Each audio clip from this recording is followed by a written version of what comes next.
से उन स्त्रियों को देखना नहीं चाहता था। माता जानकी जी को ढूंढने के लिए और पहचानने के लिए ही उन पर दृष्टि डाली थी और स्त्री होने के कारण माता जानकी को स्त्रियों में ढूंढा जा सकता था। मैंने श्री जनक नंदनी का अन्वेषण शुद्ध मन से ही किया है, अतएव मैं सर्वथा निर्दोष हूँ। कामाजीत श्री हनुमान जी माता जानकी जी को अन्य स्थलों में ढूंढने लगे। उन्होंने लंका के बचे खुचे ग्रह, वन, बाग, उपवन, वाटिका, वापी, कूप, मंदिर, पशुशाला, अखाड़ा, सभा भवन, सैन्य क्षेत्र एवं गुप्त से गुप्त स्थानों को भी देख लिया। इस प्रकार वे अत्यंत सजग होकर संपूर्ण रात्रि माता सीता को ढूंढते ही रहे, किंतु उनका कहीं पता ना चला। वायुपुत्र उदास हो रहे थे और इधर रात्रि बीत रही थी। ब्रह्म मुहूर्त समीप आ रहा था। सहसा हनुमान जी की दृष्टि एक अतिशय पवित्र भवन पर पड़ी, जहाँ श्री भगवान का एक मंदिर भी सुशोभित था। उस भवन की दीवार पर सर्वत्र अनेक अवतारों तथा लीलाओं के चित्र और राम नाम अंकित थे। उनके द्वार पर श्री राघव के आयुध धनुष बाण बने हुए थे। वहाँ मणियों के प्रकाश में केसर और पुष्पों के साथ में क्यारियों में तुलसी के पौधे स्पष्ट दिख रहे थे। यह देखकर हनुमान जी को बड़ा आश्चर्य हुआ। अरे, यहाँ धर्म, कर्म, वेद, पुराण, यज्ञ, याज्ञ, गौ, द्विज, देव एवं श्री भगवान के सहज शत्रु राक्षसों की पुरी में यह मंदिर कैसे? उसी समय रावण के अनुज महात्मा विभीषण शय्या त्याग कर भगवान श्री राम का स्मरण करने लगे। उनके मुख से श्री राम का नाम सुनते ही श्री पवन पुत्र के मन में विश्वास हो गया कि ये निश्चय ही भगवत भक्त पुरुष हैं। शरणागत वत्सल हनुमान जी तुरंत ब्राह्मण का वेश धारण कर भगवान का नाम लेने लगे। राम नाम सुनते ही विभीषण तुरंत बाहर निकले। उन्होंने ब्राह्मण वेशधारी विश्व पावन पवन पुत्र के चरणों में अत्यंत आदर पूर्वक प्रणाम किया। फिर उन्होंने पूछा, ब्राह्मण देवता, आप कौन हैं? मेरा मन कहता है कि आप श्री भगवान के भक्तों में कोई हैं। आपके दर्शन कर मेरे हृदय में अतिशय प्रीति उत्पन्न हो रही है।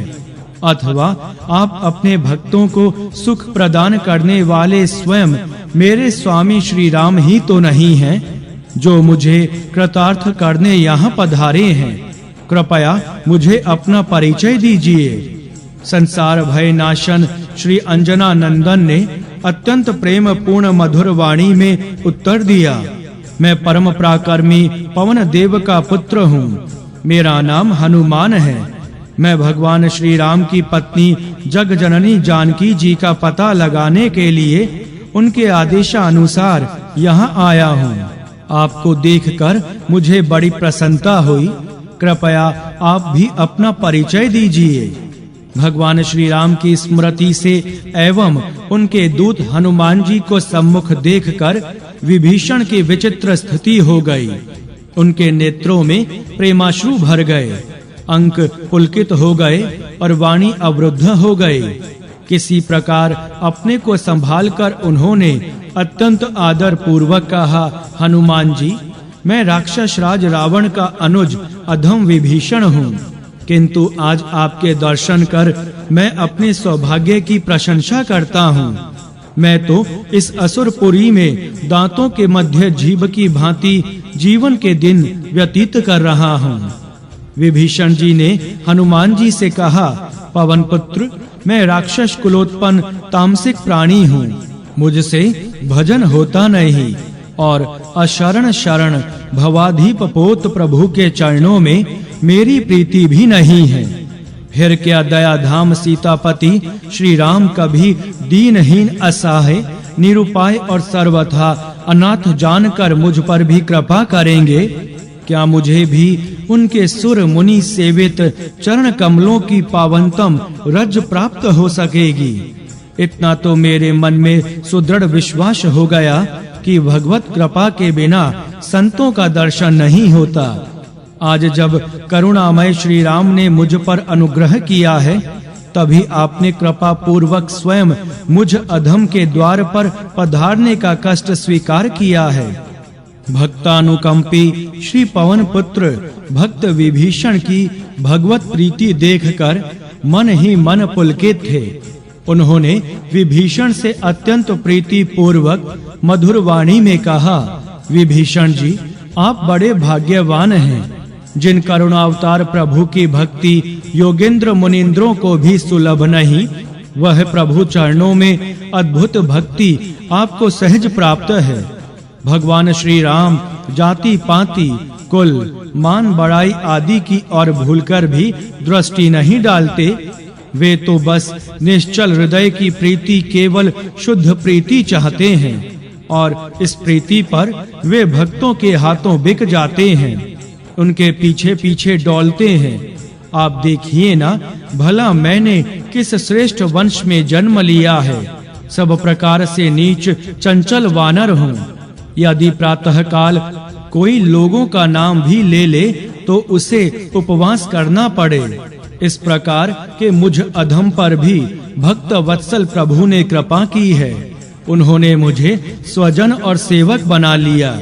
फिर आप तो उन्हें अपना सर्वस्व समझ रहे हैं। निश्चय ही आप पर उनकी अद्भुत कृपा है। आप बड़े भाग्यवान हैं। इस असुरपुरी में आपसे मिलने का सौभाग्य प्राप्त हुआ। यह भी मेरे स्वामी श्री रघुनाथ जी की ही कृपा का फल है। श्री राघवेंद्र के शील स्वभाव के गुण गान में दोनों भक्त इतने तल्लीन थे कि उन्हें समय तो क्या, अपने शरीर का भी भान नहीं था। दोनों के अंग पुलकित थे। दोनों के नेत्र प्रेमाश्रुओं से भरे थे। दोनों एक दूसरे को पाकर अत्यंत संतुष्ट, सुखी एवं आनंद विहल थे। बोलिए सियावर रामचंद्र की जय, पवन सुत हनुमान की जय। जय सिया राम, जय जय सिया राम। कुछ सावधान होकर पवन पुत्र ने उनको कहा, भाई विभीषण, मैं तो प्रभु के आदेशानुसार माता का पता लगाने यहाँ आया हूँ। अब समय बहुत कम है। सूर्योदय के अनंतर प्रकाश में जननी के समीप पहुँचना कठिन होगा। उधर समुद्र के उस पार तट पर बैठे कोटि-कोटि वानर भालू उत्सुकता से मेरे लौटने की प्रतीक्षा कर रहे हैं। मैं स्वयं मात्र दर्शन के लिए अधीर हो रहा हूँ। आप मुझे जननी का पता बतावें, उनके दर्शन कहाँ होंगे? विभीषण ने बताया, यहाँ से थोड़ी दूर राज सदन के समीप रावण की सर्वाधिक प्रिय अशोक वाटिका है। उस वाटिका में विविध प्रकार के सुगंधित सुमनों एवं अनेकों प्रकार के सुस्वादु फलों से लदे सहस्त्रों वृक्ष हैं। वाटिका में सर्वत्र भ्रमर गुंजार एवं पक्षी कलरव करते हैं। वाटिका के मध्य में निर्मल जल से पूरित एक अतिशय सुंदर सरोवर है। सरोवर के तट पर असुरों के कुल पूज्य भगवान शंकर का एक विशाल एवं रमणीय मंदिर है। वहां प्रख्यात सशस्त्र असुर योद्धा एवं प्रसिद्ध राक्षसियां अहिर्निश पहरा देती रहती हैं। शिव मंदिर से कुछ ही दूर अत्यंत सघन और ऊंचा एक अशोक का वृक्ष है। माता सीता उसी अशोक तरु के नीचे बैठी हुई प्रभु के वियोग में रोती रहती हैं। उनके लंबे काले केश उलझकर एक जटा के रूप में बन गए हैं। अन्न जल का त्याग करने के कारण उनका शरीर सूख गया है। वे पीली पड़ गई हैं। उनके शरीर पर एक मैली साड़ी के अतिरिक्त और कुछ भी नहीं है। अत्यंत क्रूर राक्षसियां उन्हें रात दिन डराया धमकाया करती हैं। उनके पास पहुंचना भी कठिन है। मेरी पत्नी और ज्येष्ठ पुत्री कला कभी-कभी उनके दर्शनार्थ वहां जाकर उन्हें कुछ संतोष दे आती हैं। मैं तो माँ की करुण दशा की स्मृति से सिहर उठता हूँ। सशस्त्र प्रहरी क्रूरतम राक्षस हैं। आप अत्यंत सावधानी पूर्वक जाइएगा। जगजननी श्री मां जानकी जी की करुण दशा सुनकर दया मूर्ति श्री अंजना नंदन दुख से छटपटा उठे।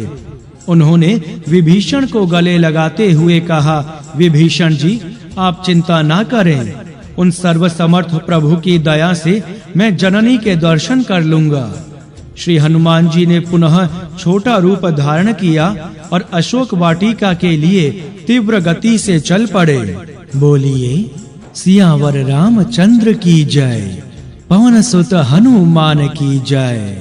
जय सिया राम, जय जय सिया राम। माता सीता के चरणों में ब्रह्मवेला असुर यत्र तत्र निद्रा मग्न थे। श्री राम परायण पवन पुत्र को अशोक वाटिका पहुंचने में कोई विघ्न नहीं हुआ। वहां वे वाटिका निर्मल सरोवर एवं अद्भुत देवालय आदि की अमित शोभा की ओर कैसे दृष्टिपात करते। वे तो माता सीता के दर्शनार्थ आतुर थे। सीधे अशोक वृक्ष पर पहुंचे और उनके सघन पत्तों में छिपकर बैठ गए। उन्होंने नीचे देखा, करुणा एवं सतित्व की परम तेजस्विनी मूर्ति माता सीता चरणों की ओर नेत्र झुकाए चुपचाप बैठी थीं। उनके नेत्रों से रह रहकर अश्रुपात हो रहा था। जगजननी श्री मां जानकी जी के दर्शन कर श्री राम भक्त अंजना नंदन अत्यंत प्रसन्न हुए।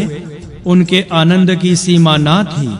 अपने सौभाग्य की सराहना करते हुए उन्होंने मन ही मन कहा, आज जानकी जी को देखकर मैं कृतार्थ हो गया। आह, परमात्मा श्री राम के कार्य की सिद्धि में मैं ही निमित्त बना। जय सिया राम। माता की दयनीय दशा देखकर हनुमान जी दूसरे ही क्षण अत्यंत दुखित हो गए। वे मन ही मन सोचने लगे कि क्या करूं। उसी समय कोलाहल सुनकर श्री पवन नंदन अशोक के सघन पत्तों में सावधान होकर छिप गए और माता जानकी जी डर से सिकुड़कर बैठ गईं। श्री पवन पुत्र ने दूर से देखा, अनेक सुंदरी राक्षसियों से घिरा कंजल गिरी तुल्य दशमुख रावण चला आ रहा है। उन स्त्रियों के साथ रावण की महारानी मंदोदरी भी थी। जनक दुलारी के समीप आकर रावण कहने लगा, जनक नंदिनी, तुम मुझसे क्यों डरती हो? मैं तुम्हें प्राणों से अधिक चाहता हूँ। तुम व्यर्थ ही क्यों कष्ट सह रही हो? तुम्हारा दुख मुझसे देखा नहीं जाता। उस वनवासी राम में क्या रखा है? उसमें यदि किसी प्रकार की शक्ति होती तो वह अब तक कभी का आकर तुम्हें ले गया होता। किंतु मैं त्रैलोक्य विजय हूँ। मनुष्य तो क्या, देवता, असुर, नाग और किन्नर आदि सभी मेरे नाम से कांपते हैं। इस त्रिकुट स्थित लंका के दुर्भेद दुर्ग में एक पक्षी का भी प्रविष्ट होना संभव नहीं। फिर वह वनवासी राम शत योजन सागर पार कर यहाँ कैसे आ सकेगा? वह तो सर्वथा असमर्थ, निर्मम, अभिमानी, मूर्ख और अपने को बड़ा बुद्धिमान मानने वाला है। पर अब उससे तुम्हें क्या लेना है? तुम मेरी बनकर रहो। फिर देव, गंधर्व, नाग, यक्ष और किन्नर आदि की स्त्रियां तुम्हारी सेवा करेंगी। मैं पूर्ण समर्थ हूँ। यदि चाहूँ तो तुम्हें बलपूर्वक ग्रहण कर सकता हूँ, किंतु मैं तुम्हें हृदय से प्यार करता हूँ। इस कारण कलेश देना उचित नहीं समझता। तुम स्वयं मान जाओ, इसी में तुम्हारा कल्याण है। माता सीता के मन पर प्रलोभन का कोई प्रभाव होते ना देखकर दशानन ने आगे कहा, सुंदरी सीता, देखो, जब तक मुझे रोष नहीं आता तब तक मेरे पक्ष में निर्णय कर लो। अन्यथा यदि मुझे तनिक भी क्रोध उत्पन्न हुआ तो मैं अपनी तीक्ष्ण तलवार के एक ही वार से तुम्हारा मस्तक धड़ से अलग कर दूंगा। तुम्हारे शरीर का मांस गिद्ध और कौवे खाएंगे या राक्षस और राक्षसियां तुम्हें कच्चा ही चबा जाएंगे। क्रूरतम दशमुख की विष दग्ध शरतुल्य वाणी से माता जानकी जी तनिक भी भयभीत एवं विचलित ना हुई। उन्होंने अपने सम्मुख एक तृण रखकर सिर नीचे किए कहा, अधम राक्षस, तुझे जो कुछ करना है शीघ्र कर ले। तेरे जैसे पापी के द्वारा यंत्रणा पाने की अपेक्षा मृत्यु कहीं अच्छी है। अपने को त्रैलोक्य विजय बताने वाले नीच, तू मेरे प्राणनाथ की अनुपस्थिति में मुझे चुरा कर ले आया है और यहाँ अपने घर में असहाय नारी के सामने डींग हाँक रहा है। तू तभी तक प्रलाप कर रहा है जब तक श्री राघवेंद्र लंका में पदार्पण नहीं करते, पर तू देखेगा निकट भविष्य में तेरी सोने की लंका अग्नि में जलकर राख हो जाएगी और तू अपने बांधवों एवं कुटुंबियों सहित मेरे स्वामी के अमोघ शर की भेंट चढ़ जाएगा। जिस समय श्री कौशलेंद्र की बाण वर्षा से विदीर्ण होकर तू यमलोक को जाएगा, उसी समय उनके प्रताप को समझ सकेगा। वे प्रभु जब तक यहाँ से दूर हैं, तब तक तू पागलों की तरह इच्छा अनुसार प्रलाप कर ले। श्री राम वियोगिनी माता सीता सती जी के कठोर वचन सुनते ही दशानन के नेत्र लाल हो गए। क्रोधोन्मत्त रावण तलवार निकालकर श्री जनक किशोरी की ओर दौड़ पड़ा, किंतु उसे रोकती हुई उनकी पत्नी मंदोदरी ने प्रेम पूर्वक समझाया, नाथ, आप इस दीना, शीणा, दुखिया एवं कातर मानवी को छोड़ दीजिए। इसमें क्या रखा है? आपको तो वरण करने के लिए देव, गंधर्व एवं नागादिकों की परम लावण्यवती स्त्रियां प्रतिक्षण प्रस्तुत हैं। मंदोदरी के पैरों पड़ने एवं अनुनय विनय करने से रावण ने पुनः क्रोध पूर्वक भगवती श्री माता सीता जी से कहा, जानकी देख, आज तो मैं तुम्हें छोड़ देता हूँ, किंतु यदि 1 मास में तू मेरी बात नहीं मानेगी तो मैं निश्चय ही तुझे अपने हाथों मार डालूंगा। अच्छा तो यही है कि तू यथाशीघ्र निर्णय कर ले। तदंतर दशानन ने अत्यंत भयानक बदन वाली राक्षसियों को आदेश देते हुए कहा, निशाचरियों, यह सीता आदर, प्रलोभन, भय या जिस प्रकार से मेरे अनुकूल हो जाएं, वही प्रयत्न करो। यदि 1 मास के भीतर यह मेरे वश में हो गई, तब तो यह मेरे महान राज्य सुख का उपभोग करेगी। यदि इसने अपना निश्चय नहीं बदला तो 31वें दिन इस मानवी को मारकर मेरा प्रातःकालीन कलेवा बना देना। रावण चला गया और उसकी इच्छा अनुसार अनेक भयानक राक्षसियां दुखिनी श्री जनक किशोरी को विविध प्रकार से डराने धमकाने लगी। यह दृश्य देखकर श्री पवनात्मज शुद्ध हो उठे। उनके जी में आया कि इन नीच राक्षसियों को अभी मसल कर फेंक दें, किंतु नीति निपुण मेधावी हनुमान जी ने भगवान श्री राम का कार्य पूरा करने के लिए धैर्य से काम लिया। उन अत्यंत निर्मम एवं दुष्ट राक्षसियों के द्वारा पति वियोगिनी माता सीता जी को डराई जाती देख बूढ़ी राक्षसी त्रिजटा, जो तत्काल सोकर उठी थीं, उन सब से कहने लगी, अधम निशाचरियों, निश्चय ही तुम लोगों के बुरे दिन समीप आ गए हैं, अन्यथा तुम लोग दुर्भाग्य नाशन श्री राम की पत्नी देवी सीता के सम्मुख इस प्रकार का दुखद आचरण नहीं करती। देखो, मैंने अभी एक भयंकर और रोमांचकारी स्वप्न देखा है, जो दशानन सहित समस्त राक्षस वंश के विनाश एवं देवी सीता के अभ्युदय का सूचक है। बोलिए, सियावर रामचंद्र की जय, पवन सुत हनुमान की जय। जय सिया राम, जय जय सिया राम। त्रिजटा की बातों को सुनकर राक्षसियां भयभीत हो गईं और वे स्वप्न के संबंध में उनसे आग्रह पूर्वक बार-बार पूछने लगी। त्रिजटा जी ने उन्हें बताया, मैंने स्वप्न में मूड़ मुड़ाए तेल से नहाकर काले कपड़े पहने हुए मदिरा से उन्मत्त रावण को मैंने पुष्पक विमान से धरती पर गिरते हुए देखा। मुंडित मस्तक रावण ने काले वस्त्र पहन रखे थे और उसे एक स्त्री खींचे लिए जा रही थी। शरीर पर लाल चंदन का लेप लिए और लाल पुष्पों की माला धारण किए रावण तेल पीता, हंसता, नाचता गधे पर बैठकर दक्षिण दिशा की ओर जा रहा था। एकमात्र विभीषण जी को छोड़कर मैंने स्वप्न में रावण के समस्त पुत्रों एवं सेनापतियों को मुंडित मस्तक और तेल में नहाए देखा है। मैंने यह भी देखा है कि रावण सूअर पर, मेघनाद सूंस पर और कुंभकर्ण ऊंट पर सवार होकर दक्षिण दिशा को गए हैं। इतना ही नहीं, मैंने स्वप्न में यह भी देखा है कि एक मूंगे के समान लाल मुख वाले महातेजस्वी वानर ने अनेक असुरों को मृत्यु के मुख में ढकेल दिया है और लंका में आग लगा दी है। वह जलकर भस्म हो गई और मेरे विचारानुसार प्रातः काल का यह स्वप्न शीघ्र ही सत्य सिद्ध होगा। बुद्धिमती वृद्धा त्रिजटा जी ने अंत में राक्षसियों को उपदेश देते हुए कहा, निशाचरियों, जो चक्रवर्ती सम्राट की पुत्र वधू सती सीता राज्य के समस्त सुख और वैभव को ठोकर मारकर अपने वीर पति के साथ अरण्य में चली आई, श्री रघुनाथ जी के साथ कुश, कंटक और कंकरीले बीहड़ पथ में कष्ट उठाती हुई सुख का अनुभव करती रहीं, उन अपनी पतिव्रता भार्या और परमादरणीय प्रियतमा सीता जी का इस प्रकार धमकाया और डराया जाना कौशल्या नंदन श्री राम किस प्रकार सहन कर सकेंगे? तुम सबकी दुर्दशा होगी, तुम्हें कहीं शरण नहीं मिलेगी।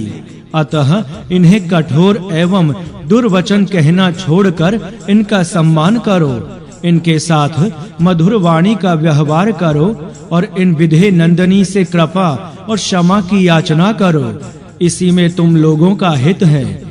वृद्धा राक्षसी त्रिजटा के वचन सुनकर राक्षसियां भयभीत हो गईं और वे माता सीता के चरणों में सिर रखकर उनसे क्षमा की प्रार्थना करने वहां से चली गईं। माता सीता के दुख की सीमा ना थी। उन्होंने व्याकुल होकर त्रिजटा जी से कहा, माता, तुम इस विपत्ति काल में मेरी सहायिका सिद्ध हुई हो, किंतु अब प्राणनाथ के वियोग में इन भयंकर राक्षसियों के बीच में जीवित रहने से कोई लाभ नहीं। माता, तुम मेरी थोड़ी और सहायता करो, कुछ सूखी लकड़ियां जुटा दो और थोड़ी सी आग ला दो, जिससे मैं चिता बनाकर उसमें अपना यह शरीर भस्म कर दूं। मैं तुम्हारा यह उपकार कभी नहीं भूलूंगी। अब यह कष्ट मुझसे नहीं सहा जा रहा है। माता सीता फूट-फूट कर रो रही थी। उनके दुख से दुखी वृद्धा त्रिजटा ने उन्हें अनेक युक्तियों से समझाया और फिर वहां से चली गई। माता का रुदन सुनकर वृक्ष पर छिपे बैठे व्रजांग श्री हनुमान का हृदय जैसे विदीर्ण होने लगा। उनके नेत्रों में अश्रु भर आए, पर उन्होंने माता के डर जाने की आशंका से सहसा उनके सम्मुख जाना उचित नहीं समझा। माता सीता ने दुख के आवेग में शरीर छोड़ देना ही उचित समझा। उन्होंने सोचा, फांसी लगाकर मर जाने के लिए तो मेरी वाणी ही पर्याप्त होगी।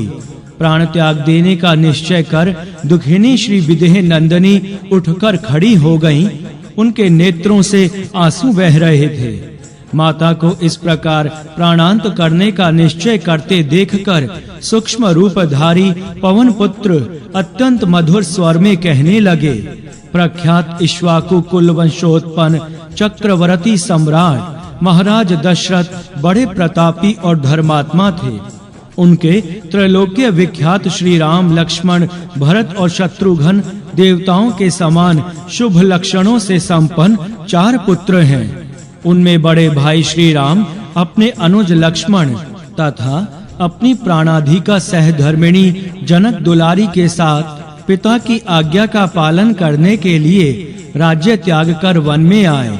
वे ऋषि मुनियों का दर्शन करते दंडकारण्य में पहुँचे। वे करुणावतार श्री राम गोमती नदी के तट पर पंचवटी आश्रम में रहते थे। श्री राम की अनुपस्थिति में लंकापति दुष्ट दशानन उनकी सती पत्नी सीता देवी को छल पूर्वक हर ले गया।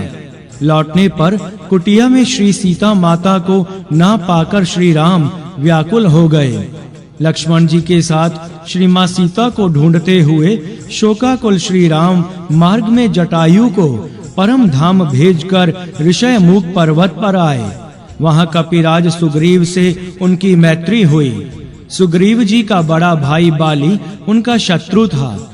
प्रलंबाहु श्री राम ने वीरवर बाली को एक ही बाण से मार डाला और सुमित्रा कुमार ने सुग्रीव को किष्किंधा के राज्य पद पर अभिषिक्त किया।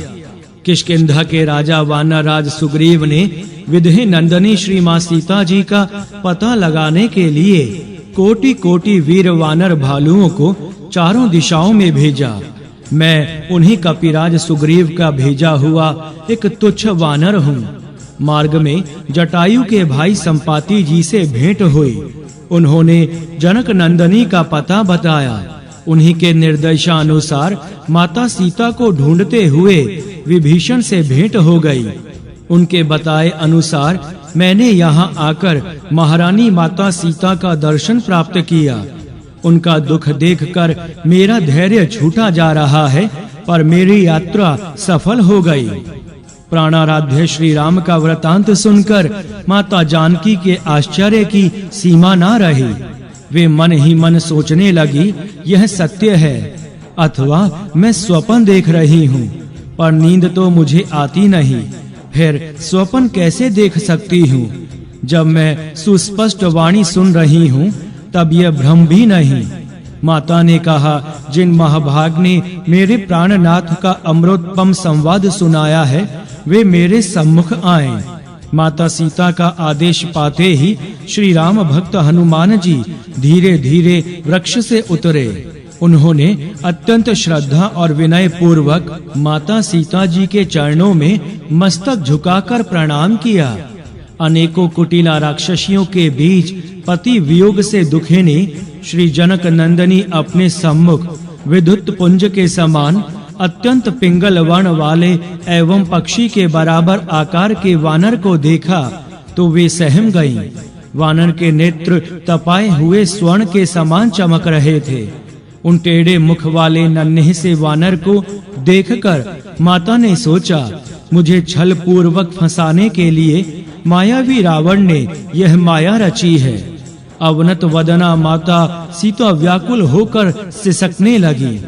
माँ भगवती सीता को नीचे मुख किए रोते देखकर श्री अंजना नंदन ने व्याकुल होकर कहा, माते आप किसी प्रकार की शंका ना करें। मैं करुणा निधान श्री राम की शपथ लेकर कहता हूँ कि मैं प्रभु श्री राम का दास और कपिराज सुग्रीव जी का सचिव हूँ। उनके भेजने से आपका पता लगाने के लिए ही मैं यहाँ आया हूँ। मेरे पिता परम पराक्रमी वन देवता हैं। अपने सम्मुख श्रद्धा पूर्वक सिर झुकाए बद्धांजलि श्री पवन नंदन को माता जानकी ने कहा, तुम अपने को श्री रघुनाथ जी का दास कहते हो, किंतु मनुष्य और वानर का साथ कैसे संभव है? हाथ जोड़े हनुमान जी ने अत्यंत विनय पूर्वक उत्तर दिया, माते शबरी की प्रेरणा से सानुज श्री राम ऋषयमुख पर्वत के समीप पहुँचे। गिरि शिखर पर बैठे सुग्रीव जी ने मुझे उनका पता लगाने के लिए भेजा। मैं ब्राह्मण के वेश में प्रभु के समीप पहुंचा। परिचय हो जाने पर मैं लक्ष्मण जी सहित प्रभु श्री राम को अपने कंधे पर बैठाकर सुग्रीव जी के पास ले आया। वहां मैंने प्रभु की सुग्रीव जी से मैत्री करा दी। राज्य से बहिष्कृत सुग्रीव जी प्रभु कृपा से ही राज्य सुख का उपभोग कर रहे हैं। उन्हीं की आज्ञा से मैं यहाँ आया हूँ। आते समय प्रभु ने पहचानने के लिए अपनी मुद्रिका मुझे दे दी। हनुमान जी ने माता जानकी को मुद्रिका दे दी। प्रभु की प्रकाश बिखेरने वाली रत्न जटित राम नामांकिता दिव्य अंगूठी को माता जानकी जी ने ध्यान पूर्वक देखा। फिर तो उनके आनंद की सीमा ना रही। उनके नेत्रों से प्रेमाश्रु प्रवाहित होने लगे। बोलिए सियावर रामचंद्र की जय, पवन सुत हनुमान की जय। जय सिया राम, जय जय सिया राम। श्री रामदूत हनुमान पर पूर्ण विश्वास हो जाने पर माता जानकी ने उनसे कहा, पवन पुत्र, तुमने मेरा प्राण बचा लिया। निश्चय ही तुम मेरे स्वामी के अनन्य भक्त हो। मेरे स्वामी तुम्हारा पूर्ण विश्वास करते हैं, अन्यथा वे किसी पर पुरुष को मेरे पास नहीं भेजते। हनुमान, तुमने मेरी विपत्ति देख ली है। इन क्रूरतम निशाचर निशाचरियों के बीच में मैं किस प्रकार जीवित हूँ, यह तुम्हारे सामने है। तुम श्री रघुनाथ जी से निवेदन करना कि आपके वियोग में मैं किस प्रकार जीवन धारण करूं। अवधि बीतने पर पापी राक्षस मुझे मार डालेगा। यदि वे प्रभु मुझे जीवित देखना चाहते हो तो इस 1 मास के भीतर ही यहाँ पधार कर राक्षस वंश का संहार करें। अंजनानंदन, तुम भी उनसे इस युक्ति से बात करना जिससे मेरे प्राणनाथ तुरंत यहाँ आकर असुरों को मारकर मेरा उद्धार करें। माँ भगवती सीता ने व्याकुल होकर आगे कहा, हनुमान, मुझ डूबती हुई के तुम बड़े सहायक सिद्ध हुए। मैं तो प्रभु के बिना जलहीन मीन की तरह तड़फ रही हूँ, पर क्या दया निधान प्रभु भी कभी मेरा स्मरण करते हैं। बद्धांजलि श्री हनुमान ने विनय पूर्वक उत्तर दिया, जननी, आपके वियोग में श्री रघुनाथ जी के दुख का वर्णन करने में मैं सर्वथा असमर्थ हूँ। आर्य, आपको ना देखने के कारण श्री रघुनाथ जी का हृदय शोक से भरा रहता है। उनका चित्त सदा आप में ही लगा रहता है। इस कारण उन्हें अपने शरीर पर चढ़े डांस, मच्छर और कीड़े आदि को हटाने की भी सुधि नहीं रहती। श्री राम निरंतर आपके वियोग वहनी में जलते रहते हैं। आपके अतिरिक्त वे अन्य कुछ सोचते ही नहीं। आपकी चिंता के कारण एक तो उन्हें नींद नहीं आती और कुछ देर के लिए आई तो भी वे सीता सीता कहते हुए जाग जाते हैं। माते, आप प्रभु के संबंध में तनिक भी ग्लानि मत कीजिए। उन प्रेम मूर्ति के हृदय में आपके प्रति आपसे दूना प्रेम है। करुणा निधान प्रभु ने सजल नेत्रों से आपको संदेश भेजते हुए कहा है, सीते, तुम्हारे बिना मुझे सृष्टि की समस्त वस्तुएं दुखदायिनी हो गई हैं। मन का दुख कहने से कुछ कम हो जाता है, पर किससे कहूँ, मेरा दुख जानेगा कौन। प्रिय, मेरे और तेरे प्रेम का तत्व रहस्य एक मेरा मन जानता है और वह मेरा मन सदा तुम्हारे ही पास रहता है। बस मेरे प्रेम का सार इतने में ही समझ लेना। जीवन धन श्री रघुनाथ जी का संदेश सुनकर श्री माँ सीता जी आनंद मग्न हो गई। उन्होंने हनुमान जी से कहा, सुव्रत, अब तुम ऐसा प्रयत्न करो जिससे प्रभु यथाशीघ्र मुझे यहाँ से ले जाएं, देर ना हो। विनीत आत्मा श्री पवन पुत्र ने उत्तर दिया, माते, अब आप चिंता मत कीजिए। आप हृदय में धैर्य धारण कीजिए और परम प्रभु श्री राम का स्मरण करती रहिए। प्रभु के चरणों में केवल मेरे पहुँचने मात्र की देर है। आपका पता मिलते ही सर्व समर्थ दयाधाम श्री राम यहाँ आकर राक्षसों को दंड देंगे और आपको अत्यंत आदर और प्रीति पूर्वक यहाँ से ले जाएंगे। स्वामी ने मुझे आज्ञा नहीं दी है, अन्यथा मैं अभी आपको अपनी पीठ पर बैठा कर ले जाता और श्री भगवान के चरणों में